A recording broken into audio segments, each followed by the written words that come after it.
Download the AllStar app. Make your picks for UFC fights, challenge your friends, level up and win prizes. Link in description. Get it now. All right, Torrez, let's kick it off with this, man. In your bio, well, in your I don't know what you call it. I guess your bio in your Instagram, it says the first thing Mhm. it says, "Show me the odds, and I'll show you my trust in God." Explain what that means to you. Well, going throughout my entire life, always having to deal with adversity.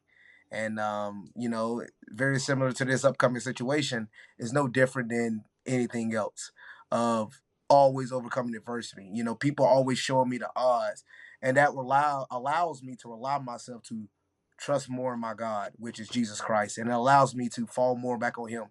Whatever type of problems or troubles you feel like or burdens you have, he will carry it for you. And that's where my trust comes in, and that's where I don't worry about what's on the other side, as some people would say. I'm confident. I'm very confident in anything that I put my mind to.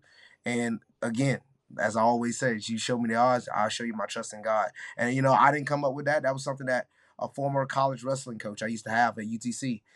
He said that one time in the FCA meeting, and I took that to word, and that's been in my bio ever since. And I love that because if you want to talk about a quote that defines what I've had to go through throughout my entire life, that's the perfect quote. Let's start after the Contender Series fight last year, and Dana White, he had a lot of praise for you. You got the win that means Mhm. the most, right? Just getting the win, getting the That's right. victory. And then Dana White had a lot of praise for you, and then he didn't sign you. You know what I mean? And it kind of goes back to like what you said about the quote. You know what I mean? How did you feel after that? Like what was you? How were you mentally after that Contender Series fight? Well, a lot of people actually, that everybody was like, "Man, were you mad? Were you pissed?" I was a little distraught for about 5 minutes, and people, all you guys, all my coaches, everybody was surprised when I say that. But for about 5 minutes, I was like, and then after that, I was like, "It is what it is. What we gonna go eat at?" Because I always go in understanding I can only control what I can control. Yes, I can control myself having a better performance. Yes, I can control myself doing certain things correctly. But the thing I know I did control is get that win. And the win is the one thing that matters to me. See, I grew up always understanding finding ways to win. That's how it always been throughout wrestling. That's how it was throughout football. So anytime I've competed in athletic sports, it's about winning. And yes, I understand I'm now in a business where other things are factors is along rather than just winning, but I would never deter from the main objective goal. And I got that done. Everything else was in somebody else's hands. So I'm not too mad at that. No, I'm not, I wasn't mad at that because I knew, as I said in the interview not too long ago, if I keep winning, you can't keep denying me. And that's all that's going to happen. I'm going to find ways to win. And the thing is, it's not like I go in there and I look for decisions. I go in there and look for finishes. Out of my 8 wins, I got 7 finishes. So I'm not going to go in there looking to, you know, get on top and hold you or, whatever it is. I'm not going to be pulling no decision, man. I'm going to go in there and get the finish. So again, like I said, if I go in there, do what I have to do, then everything else will fall in line. And I have no doubts about that. So as long as I got the win, I never saw a worry from me. So, after the fight, it took you about 7 months to return, back and find an opponent. Was it tough to get an opponent after the Contender Series fight? It was, man. So the thing is, oh, my fault. So the thing was is, I actually, I don't think many people do know this, but I actually got selected to be one of the contestants on this past Ultimate Fighter. I was supposed to go to be on Ultimate Fighter for this year. I got there and they flew me out week before they're about to take out, literally the day before they're about to take our phones. The head producer comes in. He talks. He said that they didn't select me for this year's season. So um, that took a good bit of time because I actually was planning to get a fight in February, but because I was offered to be on Ultimate Fighter, things changed. So we didn't go after that fight. We just stayed focused on trying to prepare for that long 6 weeks. So that was a camp for preparing for that. But since I didn't get that, I just went and focused only on trying to find another fight. And yes, it was hard to find a fight, but we finally found one, and we got one on Combat Night on May 4th, and we was able to get the job done, and here we are again. When you have when you're in a situation like yourself, when you look at opponents and it's hard to find a fight, but on top of that, you want to find the right opponent as well. You don't want to just take on just a random guy with a random record. So like when you got Tyson Jeffries, the dude has a lot of experience, which was, I think, important for you, right? To face somebody with way more experience than you and, take him out. Yeah, that was actually, you actually understand the fight game well. That was perfect for me. The goal was to find a guy very experienced, get a guy with a lot of fights, winning record, so it's not like I don't want to fight guys like early on in my career. I fought a guy. Well, I'm just gonna say his record, but he has a 1-12 record. I didn't want that. Only reason why that fight happened, we actually had a guy that was 2-0. Then we had a guy that was 4-3. Then we had another guy that was like 3-3. But this is my second pro fight, so it was understandable. Second pro fight. Problem is, all those guys pulled out, and it was the week of the fight, and we needed something. And it's like, well, the only thing we got is a heavyweight. I said, give him to me. Granted, his record was 1-12, but it was, again, getting in the cage, getting experience, because that's what I'm looking for. I know it's hard for me to get fights. So I look for any type of experience that I can get. And it was, again, even when we do look for the prospects, even when we do look for the higher level guys, it's not like those guys are saying yes, especially for the money that's on the regional scene. So it is hard to get those type of fights. And it was a blessing that Tyson Jeffries was able to take the fight. And yeah, he had a lot of experience. Obviously, I never go in taking any opponent lightly. I took him very seriously. He was actually getting prepared to be on the bare knuckle. He just had just signed a bare knuckle contract, and he was getting ready to do that. He had just won his MMA fight at the previous of last year. So he had just won his last fight, and he was confident. I mean, and he comes from a grappling background. I think he's a black belt, so he had a lot of different things that could contest to my skill set. But I also wanted to pull something new out of the bag and show some different things. So it was a blessing to go out there and get that win in that fashion.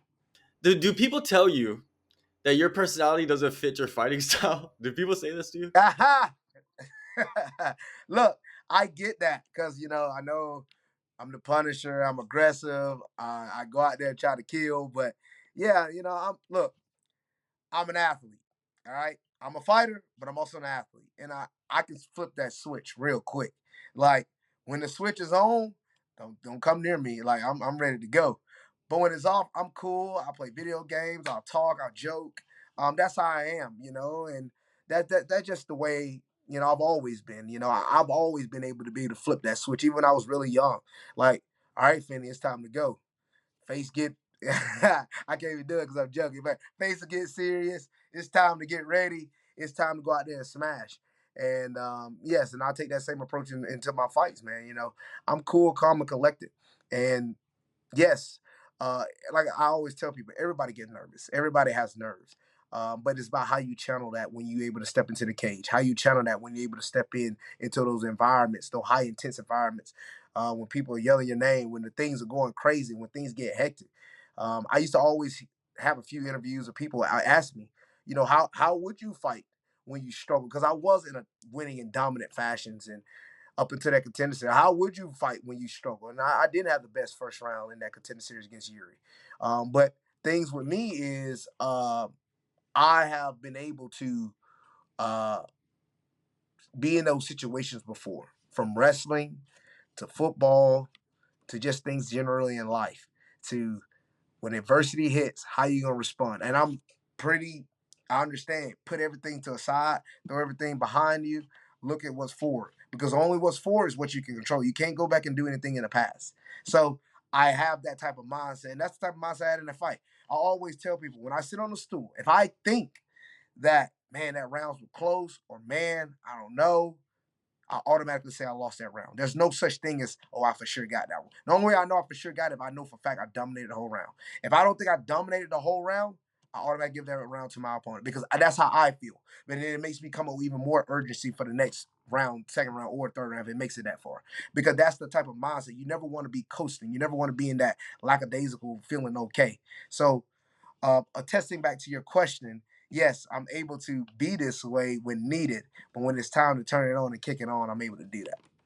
Now, August 20th, man, you return back to the Apex Contender Series. Cam Rowston, what do you think of him and his fighting style?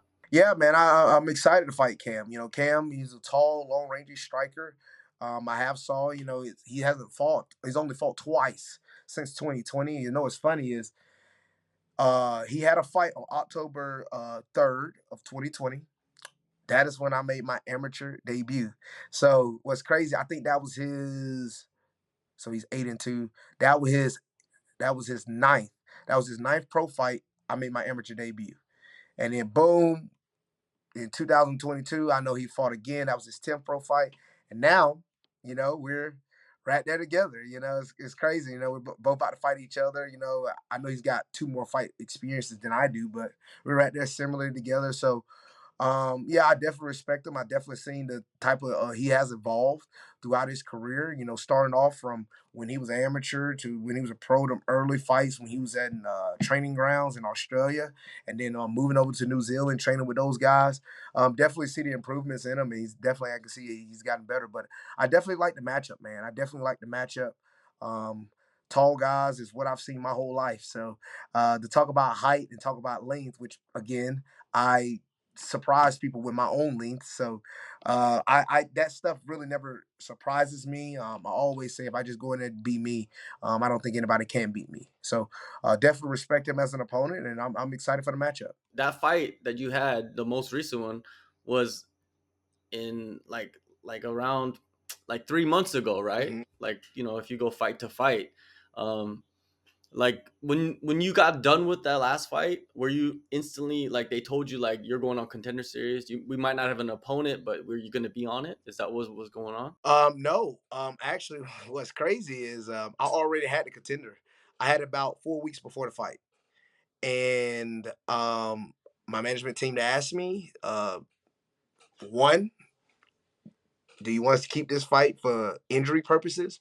Two, um, you could lose. That's a possibility. As always in the court, in the air. Three, bad performance that could hurt you. You know. So, um, but I said, personally, I wanted to go out there and handle business.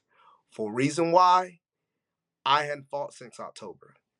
I don't like long layoffs. I was already mad about the Ultimate Fighter thing because that's a long layoff. Like, okay, if I was going to do the Ultimate Fighter, you know, I know it's pre-film, so I would have been fighting around March or April, whatever when it was. So I would have been fighting around that time. Okay, boom. Obviously, I would have had to wait whenever however long after the show continues to fight again, but still, I would have had fights then. And if it wasn't for the Ultimate Fighter, I would have fought in February and then probably fought again in May. So I like to stay active.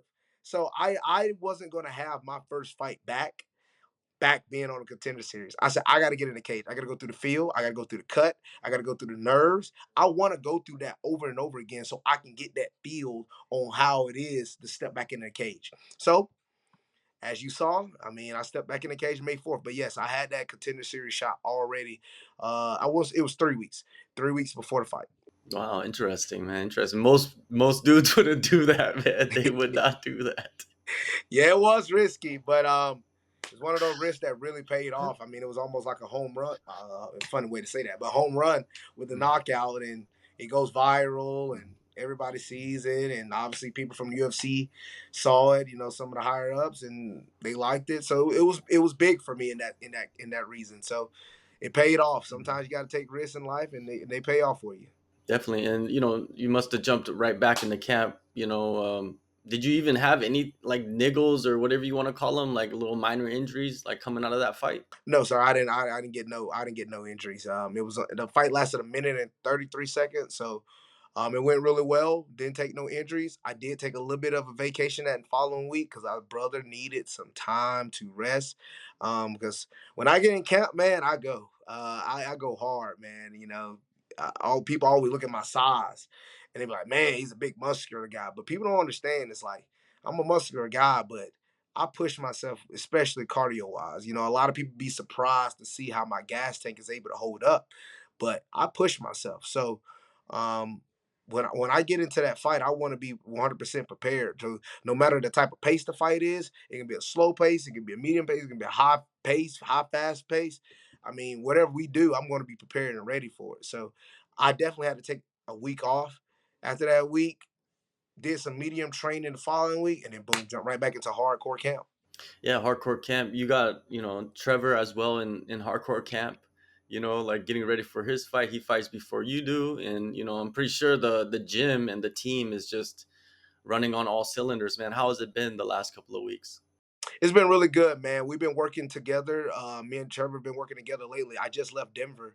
Um, we're now affiliated with Bang Muay Thai and Dwayne Love. We was actually affiliated with them since I want to say April. So I've been blessing to have opportunity to work with Dwayne Ludwig.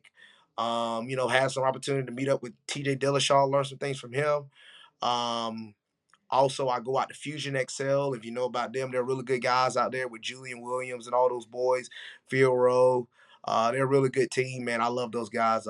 Every time I get in a fight camp, I always say, man, I'm gonna come out there. I always cross train. They're like family to me as well. Also train at Extreme Couture. A lot of really good rounds with Sean Strickland, Chris Curtis. Lot of good rounds, man. There's all types of rounds in that gym. And then also come back to Denver. Being obviously being with Dwayne, having Dwayne Ludwig to be with me. And we had opportunity to do a lot of good rounds, a lot of live rounds, sparring stuff. We would sometimes go to I can't think of his name. Where Neil Magny trains and Grant Neal, who fights in Bellator and PFL, and Basa Hafez, Caleb Crump. There's a lot of those guys. So it's been awesome to work with those guys, and also give a good shout out to my teammate Brevin Sullivan, who's been traveling with us. It's the first time he's been traveling around with us as we go and cross train like this. And he had opportunity to go on Karate Combat just last week in Nashville, and he got the win. So yeah, man, we're grinding together as a gym. We're grinding overall, and we're working towards that next level. Let me find out you're gonna become like the middleweight TJ Dillashaw. Like you're gonna be doing all that. Like I would love to see it. Hey, that'll be something else, man. Hey, Dwayne showed up, got those combos, man. Hey, they pretty lit, man. TJ and Dwayne, I Man, see why TJ was a yeah, special one of a kind because it is something else, man. Those combos are nice. man. So we be playing with a little something. You might see a little something of that in August. So Mhm. I can't wait. All right. What's your expectations out of yourself, man? Because it's all about you and yourself in that cage. And what do you expect from yourself? Man, I expect to go out there and always prove myself right. I tell people this all the time. I'm no longer in the business of proving others wrong. It's called proving yourself right. And the reason why I say that, you set a goal for yourself. And all of us is human. And whenever time we set a goal and we are able to attain it, even though we know it's hard, we know what is going to be doable for ourselves, and we know it's going to be what really hard for ourselves. We might not always speak it out, but we know deep inside what's really hard. And if you're able to attain that goal, you're proud of yourself because you said, doggone it, I did something that I told myself that I was going to do. You might didn't have to tell anybody else. And that's the part about proving yourself right. And get into this MMA game. I've done a lot of things that I never thought I would ever, at this point in my career that I've already done that I've never thought I would ever done. And the fact that I'm even fighting MMA, I've always told people that when I was young, everybody was like, when I was in high school, and people were like, oh, you ever thought about boxing or doing MMA? And I'm like, no, I'm not thinking about fighting. I never once thought about fighting.